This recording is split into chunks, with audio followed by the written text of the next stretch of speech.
পরীর রাজা পরিচালন চ্যানেলে আপনাদের সবাইকে স্বাগত। তো আমি আজ আপনাদের মাঝখানে শুধু হাতের মুঠোয় এই তাবিজের নকশাটা আপনারা হাতের মুঠোয় ধারণ করে পরী হাজির করতে পারবেন। গতকাল আমি ভিডিওতে বলেছিলাম যে আজকে আমি আপনাদেরকে সারপ্রাইজ দেব। সারপ্রাইজ হলো এটাই যে পরী চালানের 50% অফার নিয়ে হাজির হয়েছি, শুধু এটা সাময়িক সময়ের জন্য। তো আপনারা যদি চালানের মাধ্যমে নিতে চান, অতি শীঘ্রই আপনারা আমার সঙ্গে যোগাযোগ করে নেবেন। আমি স্ক্রিনে নাম্বার দিয়ে দেব, স্ক্রিনে নাম্বার থেকে আপনার নাম্বার সংগ্রহ করে নিয়ে আপনারা যোগাযোগ করে নেবেন। আর এটা যদি আপনারা নিজেরা প্রয়োগ করতে চান, তাহলে পরে আপনারা কিভাবে করবেন আমি আপনাদেরকে পুরো ভিডিওর মাঝখানে বিস্তারিতভাবে সব কিছু বুঝিয়ে দিব। তো আপনারা ভিডিওটা কেউ স্কিপ করে দেখবেন না, ভিডিওটা ফার্স্ট থেকে লাস্ট অবধি ভালো করে দেখবেন। আর অনেক ভাইরা রয়েছেন, আপনারা ভিডিও ভালো করে না দেখে আপনারা আমাকে ফোন করে বলেন এটা কিভাবে করব, ওটা কিভাবে করব। আমি আপনাদের উদ্দেশ্যে বলবো যে দেখেন, আপনারা যদি এইভাবে আপনারা সবাই আমাকে ফোন করে এভাবে জিজ্ঞেস করেন, তাহলে পরে আমি বিরক্ত বোধ করি।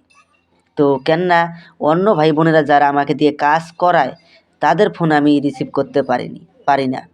তাই আমি আপনাদেরকে রিকোয়েস্ট করব যে যদি আপনারা আমাকে দিয়ে কাজ করান তবেই ফোন করবেন, না হলে পরে আপনারা আমাকে ফোন করবেন না।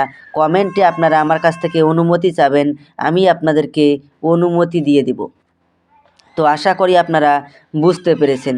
তো এখন আমি আপনাদেরকে বলবো যে হাতের মুঠোয় নকশা ধারণ করে আপনারা কিভাবে এই পরী হাজির করবেন। তো এটা খুব সহজ এবং সরল উপায়ে নিয়ে এসেছি আপনাদের সামনে। প্রথমে আপনাদেরকে এই শুক্রবারে যে সাধনাটা করতে হবে, ফজরের নামাজের পরে আপনাদেরকে ওই দিনটা রোজা রাখতে হবে। ওই দিনটা আপনারা রোজা রেখে আপনাদেরকে কাজ করতে হবে। মুসলিম ভাইয়েরা হলে পরে আপনারা রোজা রাখবেন, আর হিন্দু ভাইয়েরা হলে পরে আপনারা উপবাস রাখবেন। তো আশা করি আপনারা পুরো বিষয়টা বুঝতে পেরেছেন। আর আপনারা ওই দিনটা মিথ্যা কথা ব্যবহার করবেন না। যদি আপনারা মিথ্যা কথা ব্যবহার করেন, তাহলেও কিন্তু আপনাদের কাজ হবে না।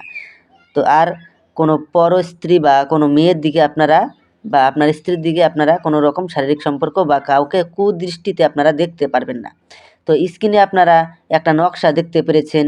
এই নকশাটাকে আপনারা ঠিক সাদা কাগজের মধ্যে কালো কালি দিয়ে এরকমভাবে লিখবেন, আর লাল কালি দিয়ে এরকম ডিম্বাকার একটা আকৃতি করে নেবেন।